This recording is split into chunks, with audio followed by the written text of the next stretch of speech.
इंतज़ार कर लें। हमारे तमाम मित्र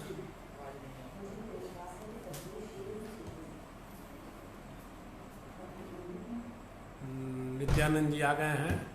नित्यानंद जी को मेरा सादर नमस्कार। थोड़ा और इंतज़ार कर लिया जाए, कुछ और मित्र आ जाएं। हाँ, अभी 3-4 लोग आ गए हैं, तो मुझे लगता है कि अब बात को शुरू कर देना चाहिए।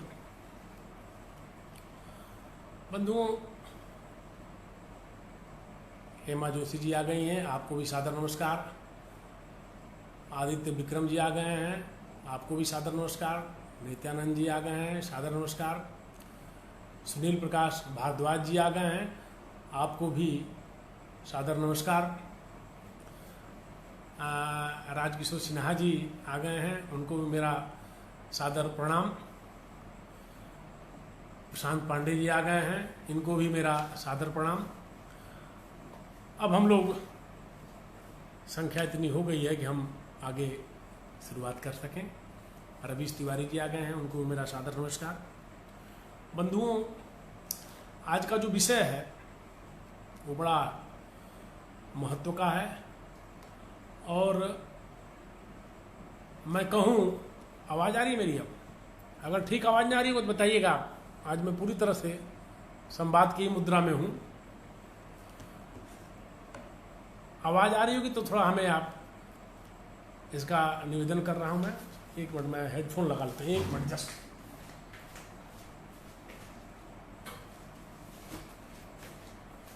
हेडफोन से आवाज़ सही आती है, तो मैं हेडफोन लगा लेता हूँ।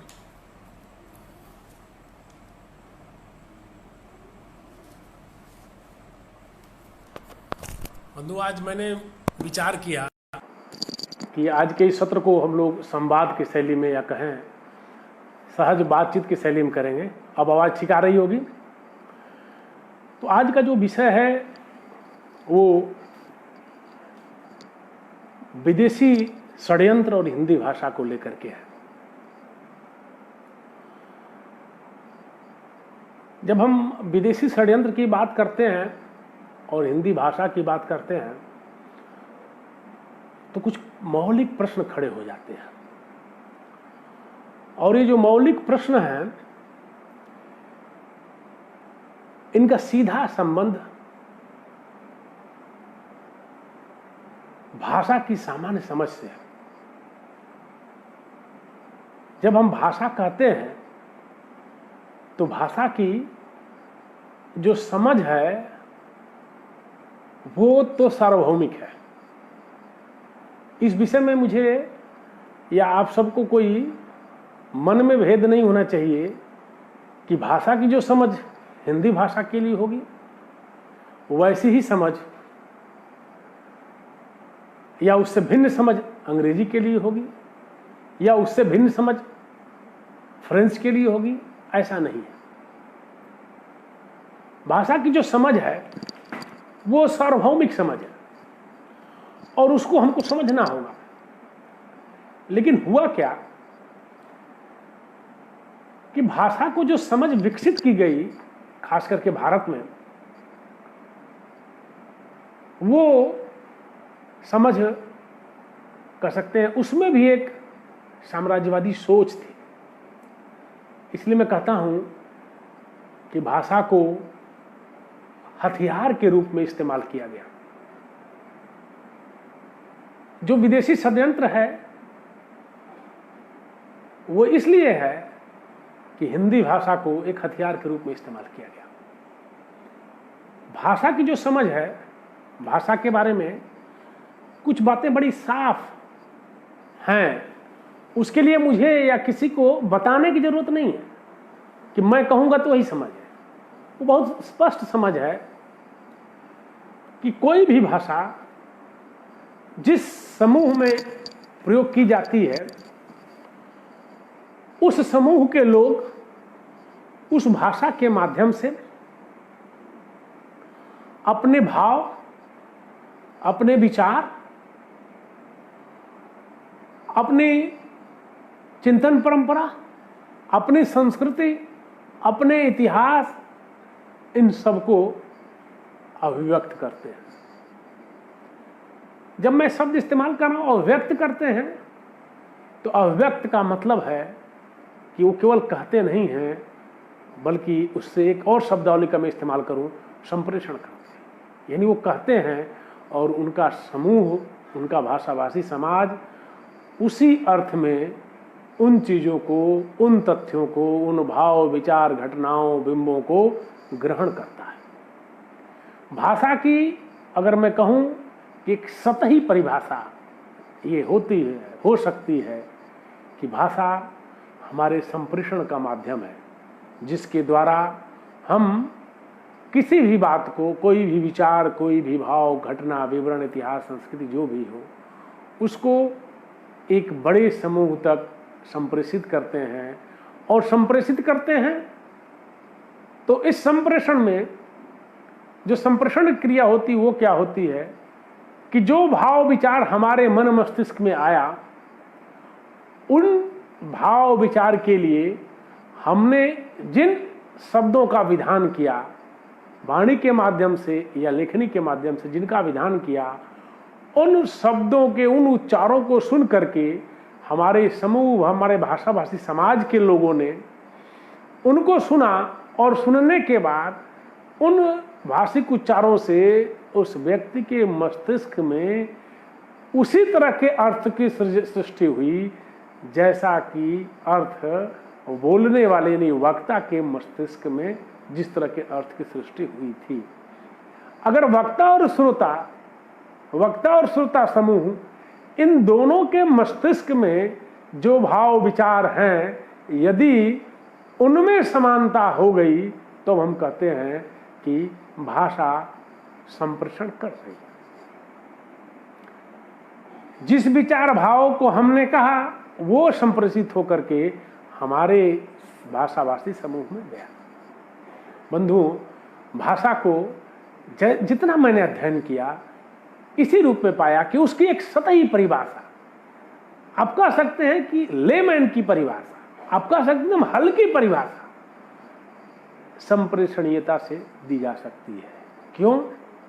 क्योंकि यदि कोई व्यक्ति ऐसे भाषिक उच्चारों का प्रयोग करता है जिससे उसके भाव, विचार, घटना, तथ्य सामने वाले तक संप्रेषित नहीं होते हैं, तो भाषा किसी काम की नहीं होती है। इसीलिए आप देखेंगे कि जब अन्य भाषाभाषी समूह का कोई व्यक्ति आपके भाषाभाषी समूह में आकर अपनी भाषा का प्रयोग करता है, तो आप उसके द्वारा जो भी उच्चार किए जाते हैं, जो भी बातें कही जाती हैं, उनको आप समझ नहीं पाते। तो मैं ये समझ पाया कि अगर संप्रेषणीयता नहीं है तो उस समूह की वो भाषा नहीं। मैं इस बात को थोड़ा डिटेल में इसलिए कहना चाह रहा हूं कि जब हमने संप्रेषणीयता से विषय को जोड़ा, अभी हेमा जी ने लिखा है कि भाषा व माध्यम में जिसके द्वारा हम अपने भावों और विचारों को बोलकर, लिखकर, सुनकर और एक दूसरे को आदान प्रदान करते हैं। ये आप लोग जानते ही होंगे कि 4 कौशल हैं: पढ़ना और लिखना और सुनना और बोलना। पढ़ना, लिखना, सुनना और बोलना, ये प्रक्रिया है। बिना सुने हुए बोल नहीं सकते, और अगर आप लिखना जानते हैं तभी पढ़ पाते हैं। ये 4 कौशल भाषा के हैं। वो एक दूसरी बात है, उसका अलग उसके मुद्दे हैं। हम जो चर्चा करने जा रहे हैं, क्योंकि भाषा की अगर हमारी समझ नहीं होती है तो हमारे सामने कई तरह की चुनौतियां खड़ी होती हैं। तो इसलिए मैं मानता हूं कि संप्रेषणीयता भाषा की प्राथमिक शर्त है। अगर संप्रेषणीयता है, अर्थ संप्रेषित हो रहा है, तो भाषा उस समूह की भाषा है। दूसरी एक और बड़ी महत्वपूर्ण बात होती है, भाषा का देश और काल से बड़ा अभिन्न रिश्ता होता है। देश काल से अभिन्न रिश्ता जब हम कहते हैं तो उसके अर्थ को भी समझना जरूरी है। यानी जो भाषा वैज्ञानिक जिस भाषा के अध्ययन की बात करते हैं, वो भाषा है जिसको हमारी वागेंद्रियां, यानी जो बोलने वाले यंत्र हैं, मुंह है, मुंह के तमाम अवयव हैं, इनसे निकलने वाली जो ध्वनियाँ वही भाषा है। यहाँ पर आप बोली और जो भाषा का मामला है उससे आप एकदम साफ समझ लीजिए कि भाषा वैज्ञानिक दृष्टि से दोनों ही भाषा है। तो जब हम कोई चीज़ बोलते हैं तो उसका एक देश होता है। अभी अजय आनंद सिंह जी आ गए हैं, उनको भी मेरा नमस्कार। कभी अनूप कुमार नवोदय जी आ गए, उनको भी मेरा नमस्कार। डॉक्टर सत्यप्रिय पांडे जी दिल्ली से जुड़ चुके हैं, उनको भी मेरा सादर नमस्कार। चेन्नई से अखिलेश्वर मिश्र जी जुड़ गए हैं, उनको भी मेरा सादर नमस्कार। दिल्ली से सिद्धार्थ शंकर जी जुड़े हैं, उनको भी मेरा नमस्कार। रवीश जी जुड़े हैं, आप सबको सादर नमस्कार। तो मैं अभी कह रहा था कि देश और काल, जब हम कोई भाषा बोलते हैं, जब कोई उच्चार करते हैं, तो वो देश और काल से जुड़ा हुआ होता है। यानी मैं यहां बोल रहा हूं तो मेरे इस भाषिक ध्वनि को इसका एक देश है। यानी मैं जहां बोल रहा हूं इससे एक दूरी के बाद, यानी 100 मीटर की दूर के बाद इसको जो है वो कोई भी व्यक्ति सुन नहीं सकता। यानी आप जैसे सुन रहे हैं तो इसका एक माध्यम है, लेकिन आपके बगल में ही बैठा हुआ व्यक्ति इसको नहीं सुन सकता, क्योंकि जो भाषिक उच्चार के मेरा है इसका एक देश है, इसका एक जगह, इसके स्थान की सीमा है। दूसरा है काल की सीमा। यानी मैं अभी बोल रहा हूं तो 1 घंटे बाद आप इसको नहीं सुन सकते। मेरे मुंह से निकलने वाली जो ध्वनियां हैं उसको 1 घंटे बाद नहीं सुना जा सकता। और इसी देश काल की सीमा के कारण हमें लिपि की जरूरत पड़ी थी। यानी भाषा को यहां से हमने अगर बोला और उसको लिपिबद्ध कर दिया गया तो आप यहां से 1000 किलोमीटर दूर ले जाकर के उसको पढ़ सकते हैं, और दूसरा अगर लिपिबद्ध कर दिया गया तो आज के बदले आप कल भी कर सकते हैं। हम जिस मीडिया का इस्तेमाल कर रहे हैं इसमें भी हम देखते हैं कि रिकॉर्डिंग में है कि हम यहाँ सुन रहे हैं, कहीं भी सुन रहे सकते हैं, रिकॉर्डिंग हो गई, और अभी के बदले हम बाद में भी सुन सकते हैं। तो देश और काल भाषा की से इसका अभिन्न जुड़ाव है। और जब देश और काल से भाषा का जुड़ाव हो जाता है तब बड़े बड़े प्रश्न खड़े हो जाते हैं। यानी आप भाषा को स्थानीयता से मुक्त नहीं कर सकते, आप भाषा को समय से, काल के बोध से मुक्त नहीं कर सकते। अब 1000 वर्ष पहले जो भाषा थी उस भाषा को, उन शब्दों को आज के संदर्भ में अगर आप समझने की कोशिश करेंगे, उस कालबोध से अलग हट करके आप आज के कालबोध से उस भाषा के अर्थ को समझने की कोशिश करेंगे तो कहीं न कहीं से कोई बड़ा नुकसान आप करते हैं। जब मैं भाषा को लेकर के विदेशी षड्यंत्र की बात कर रहा हूं तो उसमें ये ध्यान देने वाली बड़ी महत्वपूर्ण बात है।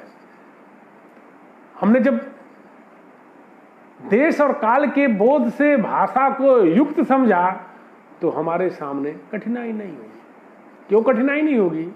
क्योंकि जब हम आदिकालीन साहित्य पे बात करते हैं तो उस समाज की अपनी एक भाषा है, उस समय का एक बोध है, उस बोध से उस भाषा का प्रयोग हो रहा है, उन भाषिक उच्चारों का प्रयोग हो रहा है। और यह जो बोध है इसको अगर काट देंगे तो इसी को कहेंगे कि भाषा के साथ छेड़छाड़ कर रहा है। आप देखते होंगे तमाम नवोदय जी लिख रहे हैं कि अनूप जी लिख रहे हैं मैं पेज से ही हूं, मैं पेज से ही लाइव आ रहा हूं। आप शेयर नहीं कर पा रहे हैं क्या? मैं फेसबुक का जो ऑफिशियल पेज है अपना आरएलएस का, राष्ट्रवादी लेखक संघ का, 1 मिनट, उसी पेज से आ रहा हूं। मेरा व्यक्तिगत पेज नहीं, आप देख लेंगे फिर एक बार। अगर आपके पास है तो आप पेज शेयर कर सकते हैं, राष्ट्रवादी लेखक संघ के समूह में कर देंगे उसको शेयर, तो वो बात बढ़ जाएगी।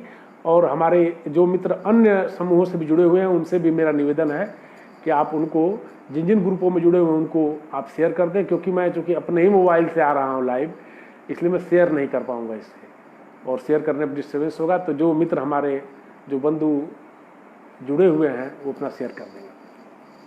तो मैं कह रहा था कि काल बोध और देश का जो बोध है उससे भाषा को नहीं काटना चाहिए। अब थोड़ी सी मुझे लगता है कि आपके बाद कुछ बातें समझ में आ गई होंगी। जब इन बातों को आप ध्यान में रखेंगे, यानी देशबोध और कालबोध का भाषा से अभिन्न रिश्ता है, जब इन बातों को आप रखेंगे तो आप एक और बात जोड़ सकते हैं।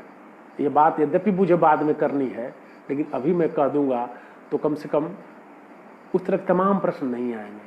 जब कोई भी भाषा अपने देशबोध और कालबोध से अभिन्न है तो फिर भाषा न तो श्रेष्ठ होगी न ही हीन होगी। यानी भाषा की श्रेष्ठता और हीनता का जो बोध है यह भी कहीं अस्तित्व नहीं रख सकता। क्यों? क्योंकि यदि कोई भाषा अपने को श्रेष्ठ होने का दावा करती है तो उसके श्रेष्ठता का कोई मानक नहीं है। अगर हम मान लें कोई सार्वभौमिक भाषा है, अगर ऐसा हो सकता, मैं तो किसी सार्वभौमिक भाषा के बारे में नहीं जानता, तो आप उसका प्रयोग करके देखें। अगर सार्वभौमिक भाषा है तो उसकी सार्वभौमिकता तब तक नहीं सिद्ध होगी जब तक कि वो पूरे इस यूनिवर्स को, पूरे इस सृष्टि के सभी मनुष्यों की भावों की, उनके विचारों की अभिव्यक्त करने में सक्षम हो। और आप इस बात को बहुत साफ समझ लीजिए कि ऐसा संभव नहीं है। यशवान सिंह जी आ चुके हैं, मैं उनको सादर नमस्कार कर रहा हूं। तो जब हम किसी सार्वभौम भाषा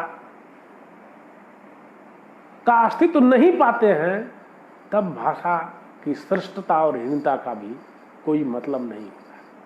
ये बात श्रेष्ठता और हीनता की मैं इन दो आधारों पर जो भी मैंने आपको बताया कि संप्रेषणीयता, देशबोध और कालबोध, इनको जब ध्यान में रख के कहेंगे तो आप पाएंगे कि हर भाषा अपने भाषा भाषी समाज के साहित्य, भाव, विचार, इतिहास, संस्कृति सबको जितनी सुंदरता से, जितनी श्रेष्ठता से अभिव्यक्त कर सकती है, दूसरी कोई भी भाषा उसको उतनी श्रेष्ठता से, उतनी उच्च दृष्टि से, उतनी मूल्य से अभिव्यक्त करने में कभी सक्षम नहीं हो सकती।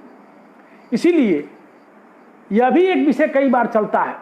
आपने देखा होगा कि अगर हिंदी भाषी क्षेत्र का व्यक्ति है और उसने अंग्रेजी में बहुत काम किया, बहुत सारे लोग हैं भारतीय जिन्होंने अंग्रेजी में बहुत अच्छा लेखन किया, लेकिन उनको मान्यता नहीं मिली क्योंकि उस भाषा के समूह के जो लोग हैं वो उसके अपने देशबोध और कालबोध इससे उसको काट देते हैं कि भाई उनको हमारे देश का बोध नहीं है, हमारा काल का बोध नहीं है, हमारी संस्कृति का बोध नहीं है, इसलिए उनको स्थान नहीं देते। तो जब ऐसा है तो ऐसे में भाषा के श्रेष्ठ और हीन होने का कोई मतलब नहीं। तो एक बात तो यह हो गई जो हमारे भाषा के बारे में सामान्य समझ है। अगर फ्रेंच एक श्रेष्ठ भाषा है तो वो फ्रेंच भाषा भाषी समाज के लिए श्रेष्ठ भाषा हो सकती है, उसका तेलुगु के समाज से इस तरह का कोई रिश्ता नहीं है। अगर स्पेनिश कोई श्रेष्ठ भाषा हो सकती है, जर्मन कोई श्रेष्ठ भाषा हो सकती है, तो वो अपने भाषा भाषी समूह के लिए श्रेष्ठ हो सकती है, उससे मलयालम का कोई सरोकार नहीं। मलयालम भाषी समाज में उनकी श्रेष्ठ भाषा मलयाली ही। तो हमें लगता है कि ये दो तीन बातें दिमाग में मैं कहूँगा बैठाने की जरूरत है। ये बैठाने की इसलिए जरूरत नहीं है कि मैं कह रहा हूँ, ये इसलिए भी बैठाने की जरूरत नहीं है कि कोई बड़ा विद्वान कहा होगा। ये इसलिए बैठाने की जरूरत है कि जैसे भाषा को मैं समझता हूँ वैसे ही भाषा को आप समझते हैं, जैसे भाषा का प्रयोग मैं करता हूँ वैसे ही भाषा का प्रयोग आप भी करते हैं। और आप जब करते हैं तो आप उस प्रयोगशाला के एक अवयव हैं, आप उस प्रयोगशाला के एक अंग हैं। तो इसलिए मैं आंखन देखी की बात कर रहा हूं। जो आपने देखा है, जिसको अनुभव किया है, उन आधारों पर इस बात को मैं कह रहा हूं। अब हम आगे बढ़ते हैं और जो विदेशी षड्यंत्र है इस पर चर्चा करते हैं। अभी पिछले दिनों मैंने एक कोटेशन, एक उपन्यास है बागी बलियां, उसका कोट किया था कि इतिहास बहुरूपिया है। तो इतिहास बहुरूपिया है और कैसे वो अपने हिसाब से चीज़ों को सेट करता है। जब भाषा को लेकर बात होती है तो जितने भी विदेशी आए, अभी कई वक्तव्यों में अपने ऐशभान जी ने बड़ा बढ़िया से लिखा है, बोला है। अब मेगास्थनीज जो कहेगा, वेनसांग जो कहेंगे, अलबरूनी जो कहेगा, उसी को हम कैसे स्वीकार कर लेंगे?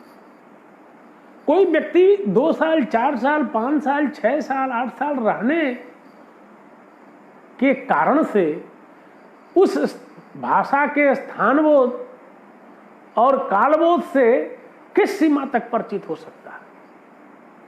बंधु, आप अपने सामान्य व्यवहार को देख सकते हैं। हमारे पास हमारा एक संस्कार है जो हमको एक लंबे समय में मिला हुआ। हम जब किसी भी पवित्र स्थान से गुजरते हैं, हम तुरंत वहां अपना सिर नमन कर लेते हैं। जिनके यहां सिर झुकाने की परंपरा नहीं है, वो किसी पवित्र स्थान से झुकेंगे तो सिर नमन नहीं करेंगे, क्योंकि वो उनके संस्कार नहीं है।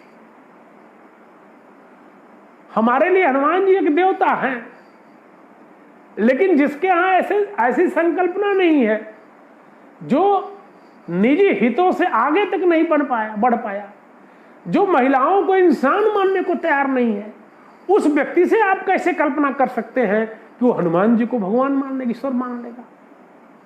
वो तो यही कहेगा यह एक मंकी गार्ड है। वो इस संकल्पना को स्वीकार नहीं कर पाएगा।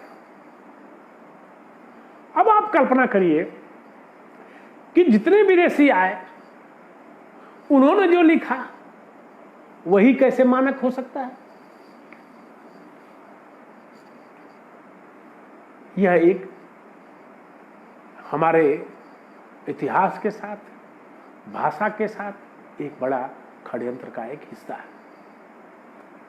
मैं अभी पिछली बार चर्चा कर रहा था तो अपने गुरुदेव डॉक्टर कृपा शंकर सिंह जी का रेफरेंस देते हुए कह रहा था कि जो इतिहासकार पुरातात्विक जो अभिलेख हैं, उनके अलावा किसी चीज को इतिहास आधार नहीं मानना चाहते इतिहास का, उन्होंने सिर्फ हमारे ऋग्वेद और साहित्य के को थोड़ा सा अध्ययन करके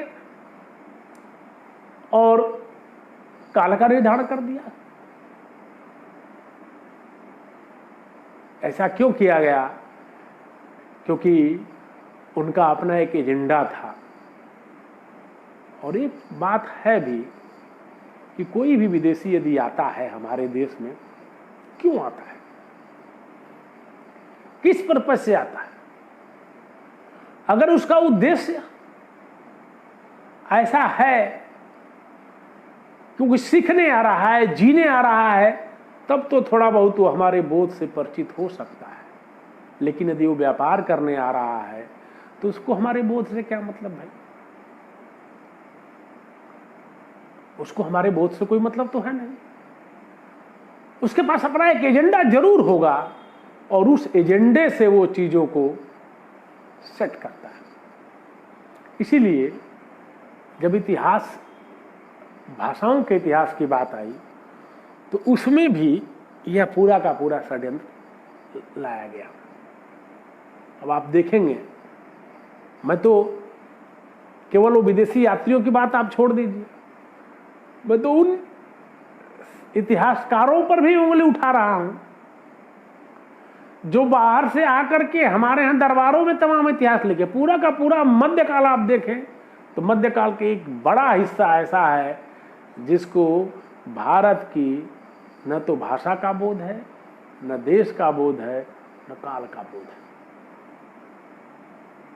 अब अगर ये नहीं है तो वो अपना एजेंडा लेकर के आए हैं, और एजेंडा जो लेकर के आए हैं तो निश्चित तौर से उनसे आप ये कल्पना नहीं कर सकते कि वो आपके भाषा के साथ न्याय कर पाएंगे।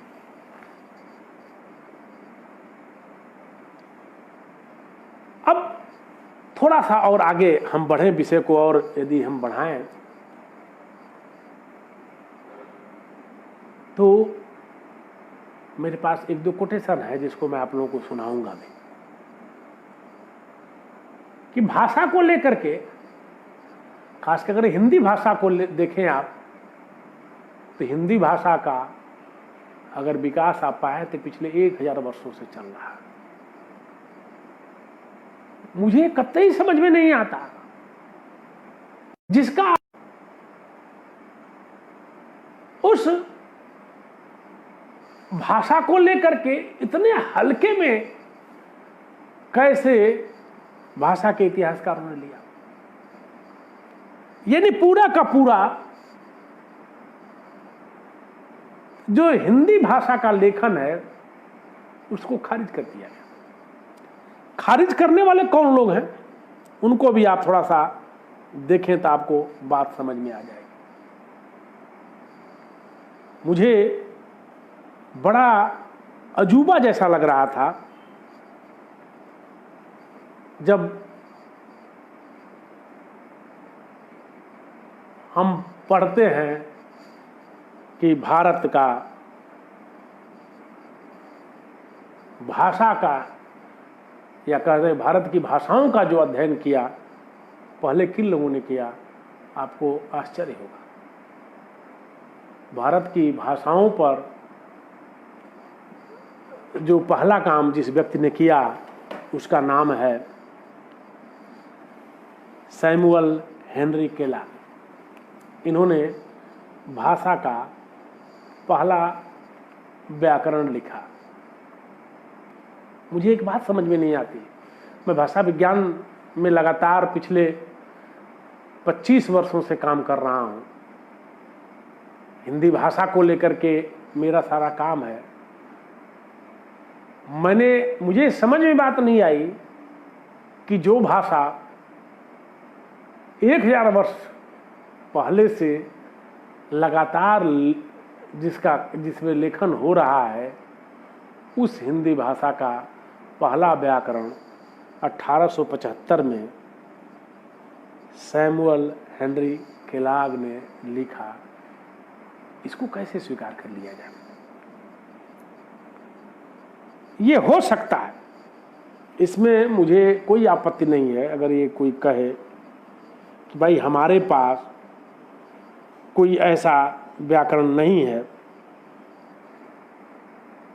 जो मध्यकाल में लिखा गया हो, यदि हमारे पास उसके प्रमाण नहीं है कि 1000 वर्षों में व्याकरण लिखा गया, ये तो बात मैं मान सकता हूँ। लेकिन ये कैसे मान लिया जाए कि जिस भाषा के अवयव 7वीं 8वीं शताब्दी से मिलने लगते हैं, जिस भाषा के प्रयोग के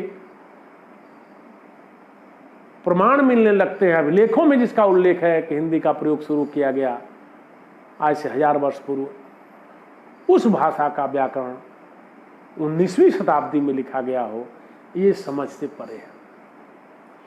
अगर मैं इसको षड्यंत्र न कहूं तो क्या कहूं? कि बिना किसी भाषा की संरचना निश्चित हुए, बिना किसी भाषा के ज्ञान के, और किसी को मैं क्या कहूं, मध्यकाल के रीतिकाल के कवियों ने तो खूब कहा है इस पर, काव्य की रीति सीखी सु कबीर सु। ये काव्य की रीति क्या सीख रहे हैं? लोग हैं लागी कवित बनाओ, मोहितो मोरे कवित बनाओ। ये क्या है? कविता कोई ऐसी चीज है क्या जो भाषा से ऊपर हो, भाषा से इतर हो? बंधुओं, यह एक बड़ा षड्यंत्र का हिस्सा है। मैं इसको षड्यंत्र नहीं मानता, छोड़ सकता था। यदि एक और षड्यंत्र आपके सामने रखूं जो मेरे गुरुवर ने जिसका उल्लेख किया। मेरे गुरु डॉक्टर कृपा शंकर सिंह केएम इंस्टीट्यूट आगरा से पढ़े थे और मूलतः भाषा विज्ञान के व्यक्ति थे। उन्होंने कहा कि हम लोग जब पढ़ते थे तो एक आईपीए होता है, इंटरनेशनल फोनेटिक एसोसिएशन करके, आप देखेंगे जो शब्दकोश अंग्रेजी के है उसमें उल्टा सीधा कुछ लिखा रहता है रोमन में। कहे कि हम लोगों को आईपीए रटाया जाता था।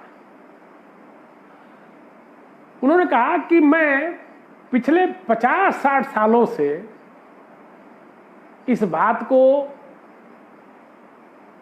देख रहा था, लेकिन महसूस मुझे अब हुआ। ये घटना मुझे लगता है कि 5-6 साल पहले की होगी, जब गुरुदेव ने मुझसे इस पर बात की। उन्होंने लिखा भी, उनका वो आर्टिकल चिंतन सृजन में इसी अंक में छपा हुआ भी है। उन्होंने कहा, तब उन्होंने मुझसे बताया कि देखो ये जो आईपीए था जो पढ़ाया जा रहा था हम लोगों को, यह एक विदेशी षड्यंत्र था। एक षड्यंत्र, कैसा षड्यंत्र था? उन्होंने कहा कि देवनागरी लिपि को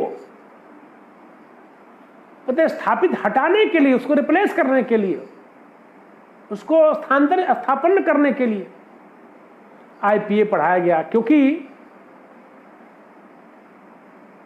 जो अंग्रेजी रोमन के अल्फाबेट्स थे, जो उनकी वर्णमाला, रोमन की वर्णमाला थी, वो अक्षम साबित हो रही थी हिंदी भाषा को लिपिबद्ध करने में। और बंधुओं, जब मैं कह रहा हूं तो अनायास नहीं कह रहा हूं। हमारे मित्र हैं, बहुत दिनों से मैं उनसे संपर्क नहीं हुआ, पंकज रॉय करके, मिजोरम में चकमा क्षेत्र में, वो एक कमला नगर में कॉलेज में अंग्रेजी के प्रोफेसर हैं, और उन्होंने मुझे बुलाया था आइजोल, मैं वहां गया था। हम आप सब जानते हैं कि मिजोरम एक प्रांत है, लेकिन हमको आपको ये नहीं पता होगा कि मिजोरम में जो भाषा प्रयोग की जाती है उस भाषा का स्क्रिप्ट क्या है। कि मैं आपको बताता हूं कि उस भाषा का स्क्रिप्ट है रोमन। अगर षड्यंत्र नहीं होता तो मिजो का रहने वाला व्यक्ति रोमन स्क्रिप्ट में कैसे लिख रहा होता। और संजोग अच्छा रहा क्योंकि मैं हिंदी भाषा का व्यक्ति हूं, लेकिन ईश्वर की मेरे ऊपर कृपा है, मुझे मेरे मित्र ने, वहां अंग्रेजी के सारे प्रोफेसर थे, एकमात्र मैं हिंदी भाषी था जो वहां बुलाया गया था। मुझे सिर्फ उन्होंने पीपीटी प्रेजेंटेशन के लिए बुलाया था। उन्होंने मुझसे सख्त निर्देश दिया कि आपको हिंदी में ही बोलना है, जबकि मैं वहाँ जानता था वहाँ 1-2 लोग थे जो हिंदी समझ रहे थे। मैं अपनी तरफ से कोशिश कर रहा था कि अंग्रेजी की टर्मिनोलॉजी का इस्तेमाल करूँ, लेकिन उनका सख्त निर्देश।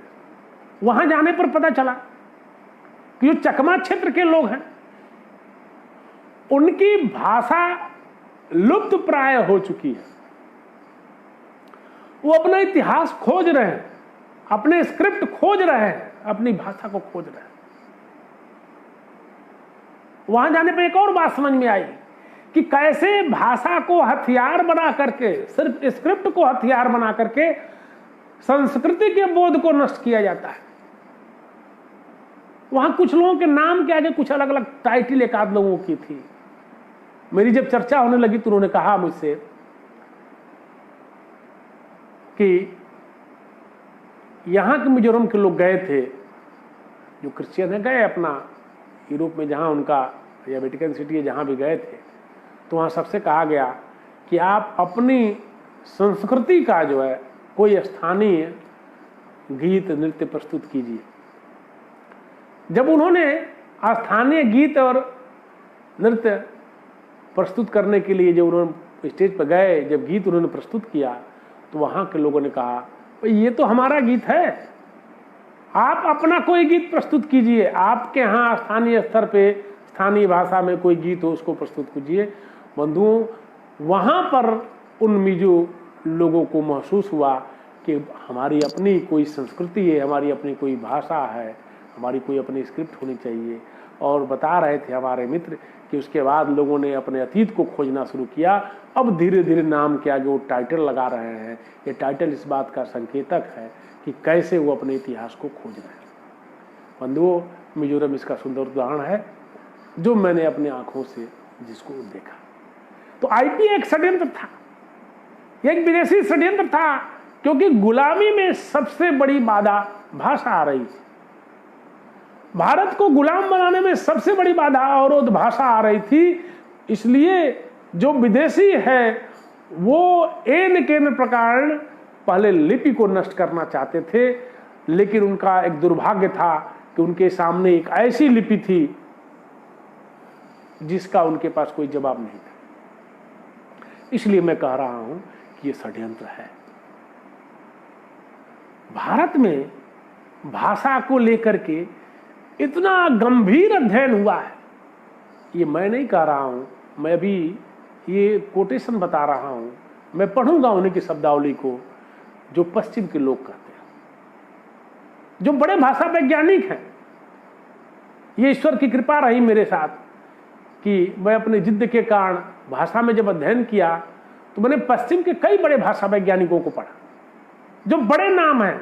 डिसासू है, चॉम्स्की है, ब्लूमफील्ड है, रॉबिन्स है, तमाम। चॉम्स्की तो अभी जिंदा है।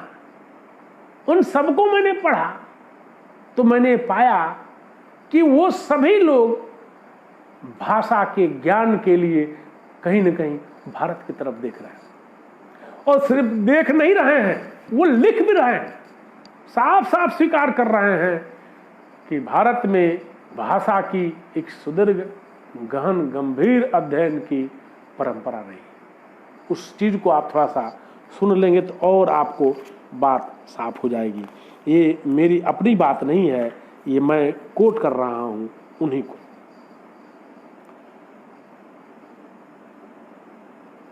देखिए, एक बड़े भाषा वैज्ञानिक पश्चिम के हुए हैं, लियोनार्ड ब्लूमफील्ड। इनकी पुस्तक है लैंग्वेज, हिंदी में अनुवाद ये पुस्तक हो चुकी है भाषा नाम से, इसको आप देख सकते हैं। उन्हीं की शब्दावली में पढ़ूंगा।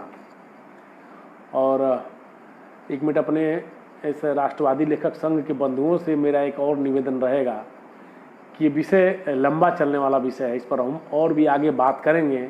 इसलिए जो समय की मर्यादा है उसे मैं कोशिश करूंगा कि देखता रहूं मैं भी समय, लेकिन आप उस समय की मर्यादा का अगर सीधे सीधे संकेत कर देंगे कि हाँ समय पर्याप्त हो गया है तो ये मुझे अच्छा लगेगा, क्योंकि विषय छोटा नहीं है।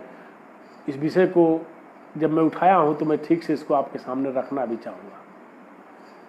अभी मैं ब्लूमफील्ड को और रॉबिन्स को दो को पढ़ रहा हूं। ब्लूमफील्ड लैंग्वेज पुस्तक में लिखते हैं कि it was India however that there arose a body of knowledge which was destined to revolutionize European ideas about language.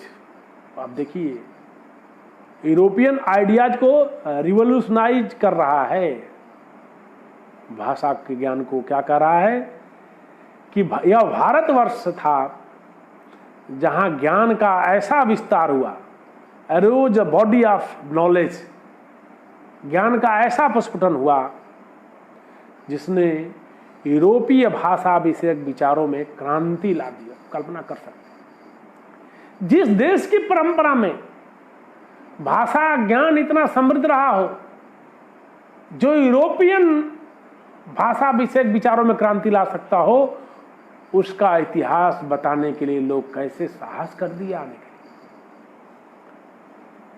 फिर मैं इसी बात को और थोड़ा आगे बढ़ाते हुए, क्योंकि ब्लूमफील्ड ने बहुत कुछ लिखा है, मैं ब्लूमफील्ड की कोई प्रशंसा नहीं कर रहा, लेकिन उसकी जो स्वीकारोक्ति है, जो हमारे अंदर भाषा को लेकर हीनता का बोध खड़ा कर दिया है जिसने, उसको ठीक करना बहुत जरूरी है। बंधुओं, एक जानकारी मैं दे दूं, और इस जानकारी को इस मंच पर बताना अनिवार्य है। मैं शिमला में भारतीय उच्च अध्ययन संस्थान में 2 बार एसोसिएट के रूप में गया, और मेरा एक बहुत खराब अनुभव रहा। मेरे साथ कई मित्र थे जो हिंदी के लोग थे। परिचय का दिन था, परिचय हो रहा था। ईश्वर शायद परीक्षा ही लेता रहता है, उसका काम ही है परीक्षा लेना, क्योंकि उसको पता है कि जिस युद्ध के रण क्षेत्र में हमें जाना है वहाँ बहुत टेस्टेड लोग नहीं जाएंगे तो कुछ कर नहीं सकते। मेरे बगल से ही वो परिचय का कार्यक्रम शुरू हुआ। मेरे बगल में एक अंग्रेजी की महिला थी, प्रोफेसर थी अंग्रेजी में। देश के तमाम हिस्सों से लोग आए थे, और हिस्सों से लोग आए हैं तो वो अपना अंग्रेजी में परिचय दें, कोई दिक्कत नहीं है मुझे। भाई पॉलिटिकल साइंस का आदमी है, वो अंग्रेजी में परिचय दे दे, कोई बात नहीं है। परिचय देते हुए एक क्रम आगे बढ़ता गया। उसमें ओम प्रकाश वाल्मीकि जी भी थे, जो बड़े दलित चिंतक हैं।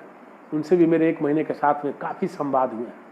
कभी उसकी भी चर्चा आने वाले समय में हम लोग कभी करेंगे। जब वो हिंदी वाले लोगों पे आया, जो हिंदी के प्राध्यापक थे, हिंदी में लिखने वाले लोग थे, जो हिंदी का रोना भी रोते होंगे, मैं उन पर आरोप नहीं लगाता, लेकिन बहुत सारे रोते हैं, बहुत सारे लोग, हो सकता वो भी कहते हों। जब उनको अपना परिचय देना हुआ तो सबने अंग्रेजी में दिया। अब परिचय का क्रम आखिर में जब मेरे पास आया तो मेरे सामने परीक्षा थी। मैंने कहा भाई कोई समझे न समझे, लेकिन मेरे जो इन मित्रों ने मेरे इन हिंदी भाषा के 2 कहें बुद्धिजीवियों जो जीवित थे, हिंदी को लेकर के जीवन यापन करते हैं, उन्होंने अंग्रेजी में परिचय दिया है, तो मुझे तो आज हिंदी में परिचय देना होगा। और मैंने हिंदी में परिचय दिया, इस बात की परवाह नहीं की कि कौन क्या समझेगा। क्यों? क्योंकि मैं अंग्रेजी में परिचय दे सकता है, तो मुझे हिंदी में परिचय देना चाहिए। ये इसलिए जरूरी था कि जो हमारे भाई हिंसा बोध से कहीं ना कहीं से ग्रसित थे, जो ये बोध हमारा है कि हिंदी का आदमी ज्ञान परंपरा से जुड़ा नहीं हो सकता, हिंदी का आदमी वो है जो कहीं नहीं चल सकता। मैं कहता हूं कि हिंदी में वो आदमी चल सकता है जिसको कहीं कोई टक्कर नहीं दे सकता। भाषा का ज्ञान से क्या संबंध है भाई? किसी भाषा को ज्ञान की भाषा आप कैसे कर देंगे? हाँ, अज्ञानी अगर उस भाषा में है, उस भाषा के लोग हिंसा बोध से ग्रसित हैं, तो वो ज्ञान उस भाषा में नहीं है। मैं बहुत सारे लोगों को जानता हूं, विज्ञान के लोग हैं। हमारे यहाँ एक व्यक्ति हैं, उन्होंने तो आनुवंशिकी के पूरे सिद्धांत पर कविता भी लिखी। कृषि विज्ञान के व्यक्ति हैं। को ज्ञानी व्यक्ति ने यदि अपनी भाषा छोड़ दी हिंसा बोध के कारण, तो ये हो सकता है, लेकिन ज्ञान से और भाषा में कोई दिक्कत नहीं है। अगर भाषा में आप किसी ज्ञान को व्यक्त करना चाहते हैं तो कर सकते। तो ये जो हिंसा बोध वाले लोग हैं, उनके लिए इस ब्लूमफील्ड को पढ़ना बहुत जरूरी है, जिनके मन में कहीं न कहीं से बैठा हुआ है कि ये अंग्रेजी अंतरराष्ट्रीय भाषा है। अरे भाई, ये अंतरराष्ट्रीय भाषा का निर्धारण करता कौन है? क्या इसके लिए कभी जन्म संग्रह हुआ क्या? इसके लिए मतदान हुआ क्या? ऐसे ही मान लिया किसी ने कह दिया अंतरराष्ट्रीय भाषा। ये अंतरराष्ट्रीय भाषा का क्या मतलब होता है? मैंने शुरू में इसलिए कह दिया कि अगर कोई सार्वभौमिक भाषा होती तो उसको हम मान सकते थे, जो हर भाषाभाषी समूह के लोगों की छोटी से छोटी भावनाओं को भी व्यक्त कर सकते। बंधुओं, आप जानते हैं, अपनी भाषा भी हमारी अनुभूतियों की अभिव्यक्ति करने में सक्षम नहीं होती है, क्योंकि हमारे पास असीमित अनुभूतियां हैं, और उन अनुभूतियों को व्यक्त करने के लिए जो रूप रचना है, जो शब्द हैं, हमारे पास बहुत ही सीमित हैं। इसीलिए हम नए नए रूपों की रचना करने में लगे रहते हैं। तो जब अपनी भाषा जिसमें सब कुछ है, उसके पास उन शब्दों का अभाव है, तो एक विदेशी भाषा कैसे अंतर्राष्ट्रीय भाषा हो सकती है? इसलिए अंतर्राष्ट्रीय भाषा नाम की किसी भी अवधारणा को मैं खारिज करता हूं। अब मैं इसलिए नहीं कि मैं भाषा विज्ञान से पढ़ रहा हूं, मैं भाषा की जो वैचारिक भूमि है, भाषा की जो समझ, उस आधार पर खारिज करता हूं। और संयुक्त राष्ट्र संघ ने तो ऐसा नहीं कहा, वहां तो 5 भाषाएं शुरू से ही चली। उन्होंने जब 5 भाषाएं स्वीकार ली, तो अगर अंतर्राष्ट्रीय भाषा होती तो उस भाषा को स्वीकार कर लेते कि भाई हम अंतर्राष्ट्रीय संस्था हैं, हम अंतर्राष्ट्रीय भाषा को स्वीकार करें। तो बंधुओं, ये सब षड्यंत्र के हिस्से हैं। इसलिए उस हिस्से पर चोट करने के लिए मैं ब्लूमफील्ड को फिर पढ़ रहा हूं, और अब मैं जब पढ़ रहा हूं तो ये बात हमारे लिए बड़े महत्व की है, इसलिए इसको देखना बड़ा ही जरूरी है। Generations of such labour must have preceded. अब देखिए लेबर शब्द है, हमारे यहाँ लेबर का क्या अर्थ निकालेंगे और यहाँ क्या निकाला जा रहा है, यहाँ किसी और अर्थ में है, कठिन परिश्रम के लिए है। Generation of such labour must have preceded the writings of the oldest treatise that has come to us. ध्यान दीजिएगा, दिस ग्रामर, यहां से वाक्य बड़ी महत्व की बात कही जा रही है। This grammar which dated from somewhere round 350 to 250 BC। साहस नहीं है इनके पास खुल करके कहने का, लेकिन पश्चिम का आदमी है तो उसको 350 to 250 BC कह रहा है कि ये कभी समवेयर राउंड क्या होता है भाई? समवेयर राउंड क्या होता है? आप ऐसे कैसे समेट सकते हैं? इतने महत्वपूर्ण हमारे ग्रंथ लिखे गए और समवेयर अराउंड कर दिया आपने, कितना 350 से 250 BC। Is one of the greatest monuments, शब्द का ध्यान रखिएगा, is one of the greatest monument of human intelligence. This grammar is one of the greatest monument of human intelligence. शब्द देखिएगा, ये सर्वोच्च मेधा का शिखर है। It describes with the minutest detail every inflection, derivation and composition and every syntactic usage of its author's speech. No other language to this day, ये ध्यान दीजिएगा, no other language to this day, जिस समय लिख रहा है कि आज तक कोई ऐसी भाषा नहीं है, has been so perfectly described। ये ब्लूमफील्ड कर रहा है, मैं नहीं कर रहा, कि उस दिन तक no other language to this day has been so perfectly describe. क्या कह रहा है कब? इसका हिंदी भी अनुवाद पढ़ दूं। भारत में कठिन परिश्रम के बाद पाणिनि ने एक व्याकरण दिया जो मानव मेधा का सर्वोच्च शिखर है। The greatest monuments of human intelligence, मानव मेधा का सर्वोच्च शिखर है ये पाणिनि का अष्टाध्यायी, जिसमें छोटी छोटी बातों का बड़ी सूक्ष्मता से विवेचन किया गया है और कोई भी भाषा अभी तक इतनी संपूर्णता में वर्णित नहीं की गई। आप देखें, शब्द एक शब्द है, every inflection, derivation and composition and every syntactic usage of its author's speech. पूरा का पूरा देरिदा का जो डिकंस्ट्रक्शन है सब इसमें घुस जाएगा। यहीं से सारा कुछ निकाला है लोगों ने। अब एक और बात ये भी ब्लूमफील्ड की है। ब्लूमफील्ड कहता है कि the Indian grammar presented to European eyes for the first time. बड़े महत्व की बात है। यानी पश्चिम के पास इस तरह के किसी ग्रंथ का कोई उनके पास जवाब नहीं है। पहली बार वो लोग इस ग्रामर से परिचित होते हैं। The Indian grammar presented to European eyes for the first time a complete and accurate description of a language.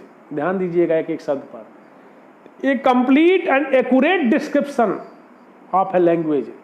एक भाषा का एक कंप्लीट और accurate description, based not upon theory but upon observation. ये भी दो शब्द बड़े महत्वपूर्ण है। बेस्ड नॉट अपॉन थियरी, केवल सिद्धांत पर आधारित नहीं है, बट अपॉन ऑब्जर्वेशन, पर्यवेक्षण पर आधारित है। क्या कह रहा है ये? ब्लूमफील्ड ने स्वीकारा कि दुनिया की किसी भी भाषा में व्याकरण इतनी परिपूर्णता के साथ नहीं लिखा गया। उन्होंने कहा कि आश्चर्य का विषय है कि यह व्याकरण मात्र सिद्धांत पर आधारित न होकर पर्यवेक्षण का दिशा निर्देश करता है। बड़े महत्व की बात है बंधुओं कि पश्चिम के व्यक्ति भी हमारी जिस परंपरा को स्वीकार करते हैं उस भाषा, और जब मैं पाणिनि पर ये बात कर रहा हूं तो मन में एक शंका आ सकती है, उठनी भी चाहिए शंका, प्रश्न भी उठने चाहिए कि पाणिनि ने हिंदी में तो लिखा नहीं। मैं बात को यहीं समेटूंगा क्योंकि विषय और भी है, समय अधिक हो गया है, ज़्यादा समय नहीं लेना है मुझे। एक एक बात को हम लोग करेंगे तो लंबे समय तक बात भी कर सकते हैं, संवाद भी कर सकते हैं और विषय को भी साफ कर सकते हैं। क्योंकि राष्ट्रवादी लेखक संघ जब इन बिंदुओं पर चर्चा कर रहा है, विचार कर रहा है, तो कहीं न कहीं से उसके पीछे एक बड़ी व्यापक सोच है। वो पूरे के पूरे इस राष्ट्र को खड़ा करना चाहता है और राष्ट्र का एक बड़ा हिस्सा होता है, बड़ा हिस्सा होती है भाषा। जब मैं पाणिनि की बात कर रहा हूं तो दो बातें हैं, संक्षेप में ही कहूंगा मैं। एक तो ये कि पाणिनि ने जो अष्टाध्यायी लिखा वो किसी एक दिन की घटना नहीं थी। ऐसा नहीं कि पाणिनि को इल्हाम हुआ और ईश्वरीय शक्ति से उन्होंने एक ही दिन में खत्म लिख दिया। उसकी पूरी की पूरी एक सुदीर्घ परंपरा थी। और मैं तो कहता हूं कि जब ऋग्वेद की बात आप कर रहे हैं तो व्याकरण को आप 350 तक क्यों ले आते हैं भाई? व्याकरण को ऋग्वेद के पास क्यों नहीं ले जाते हैं? क्योंकि सबसे अधिक व्याकरण के ज्ञान की जरूरत, भाषा वैज्ञानिक ज्ञान की जरूरत तो ऋग्वेद को समझने में होती है। और निरुक्त इस परंपरा को कैसे खारिज कर सकते हैं आप? तो बंधुओं, जब हम पाणिनि को कहते हैं तो हमारा मकसद कहीं न कहीं से यह है कि आप ये समझें कि भाषा के चिंतन की एक लंबी परंपरा रही है। उस परंपरा में पाणिनि का अष्टाध्यायी एक मील का पत्थर है और उसकी और बहुत सारी परंपराएं चलती आ रही हैं। वो हमारे लोक तक पहुंची हुई हैं। तभी गांव का अनपढ़ आदमी भी जब बोलता है तो उसको व्याकरण सिखाने की जरूरत नहीं पड़ती। यानी वो जो भाषा का ज्ञान है, जो व्याकरण का ज्ञान है, लोक तक बैठा हुआ है। अनपढ़ आदमी भी उस ज्ञान की परंपरा से जुड़ा हुआ है। तो जब पाणिनि को हम कहते हैं तो आप उसको ये मत समझिएगा कि वो हिंदी से दूर है।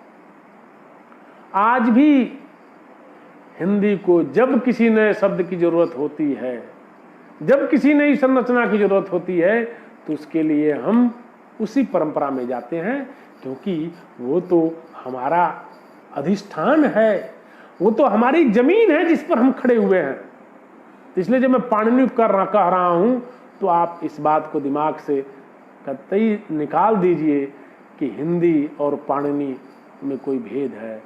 हिंदी का जो खाद पानी है, हिंदी की जो ताकत है, हिंदी की जो आत्मा है, हिंदी का जो प्राण है, वो पाणिनि में है।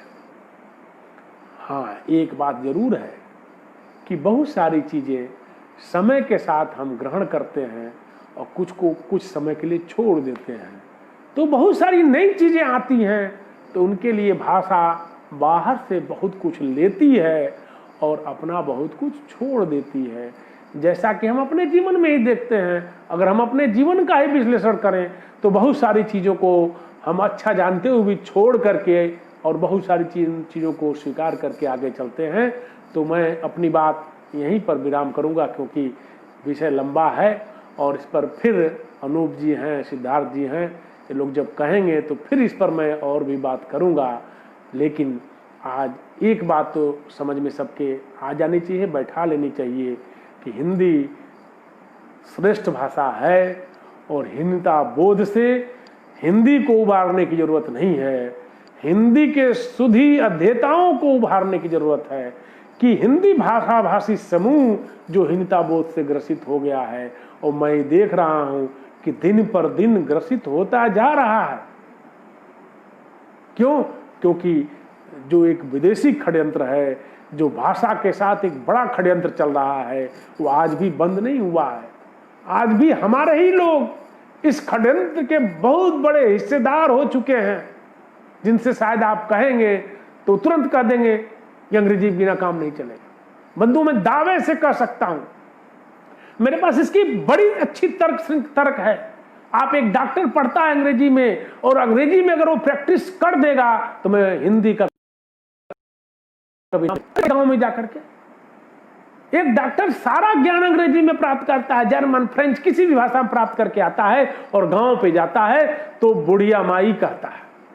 भोजपुरी में, अवधी में जो लोक भाषाएं हैं उसमें वो व्यवहार करता, उसमें वो प्रैक्टिस करता है। मैं एक ही बात कह रहा हूं कि जब उसमें वो सारी बात समझा सकता है तो उस भाषा में वो ज्ञान क्यों नहीं आ सकता है। मेडिकल की पढ़ाई हिंदी भाषा में हो सकती है। मैं हिंदी भाषा छोड़िए, मैं तो लोक भाषा में भी कहता हूं कि हो सकती है, क्योंकि जो भाषा है, भाषा इस तरह की संकुचित संकीर्ण मानसिकता, इस तरह की संकीर्ण सीमाओं का अतिक्रमण करती है। भाषा की अपनी एक ताकत होती है, उसकी आत्मा होती है, उसकी जड़ें हजारों हजार साल गहरी होती हैं। तो भाषा के साथ इस तरह का हल्का व्यवहार करना निश्चित तौर से ठीक नहीं होगा। तो एक ही संकल्प आज के लिए है कि हम सभी को हिंदी भाषी समाज में जो हीनता बोध से हम ग्रसित हो गए हैं उनसे मुक्त करना है। कई बंधुओं ने बड़े अच्छे सुंदर कमेंट लिखे हैं, लेकिन विषय लंबा था इसलिए मैं उनको नहीं पढ़ पा रहा था। अभी 2 कमेंट में पढ़ के अपनी बात को ही खत्म कर दूंगा। अच्छा, अभी तो लंबा कमेंट इनका आ गया। ये हरिशंकर गुप्ता जी ने लिखा, प्राचीन काल में स्कूल कॉलेज नहीं थे इसलिए परिवार से ही सीखते थे। ये एक विषय है, हम इससे नहीं कर सकते कि शिक्षा के केंद्र नहीं थे। स्कूल कॉलेज तो षड्यंत्र है। सरस्वत द्वारा, सिद्धार्थ जी लिखते हैं कि सरस्वत द्वारा ज्ञात हुआ है कि संस्कृत व्याकरण की खोज वेदों के लेखन से बहुत पूर्व हो चुका था। भारत में व्याकरणनिष्ठ हिंदी का, संस्कृत का प्रयोग कई अर्थ पहले से। मैं तो कह रहा हूँ आपसे, ये किसकी लंबी परंपरा है। आज के साथ आज बस इतना ही। आप सभी को सादर नमस्कार। जय हिंद, जय भारत, धन्यवाद।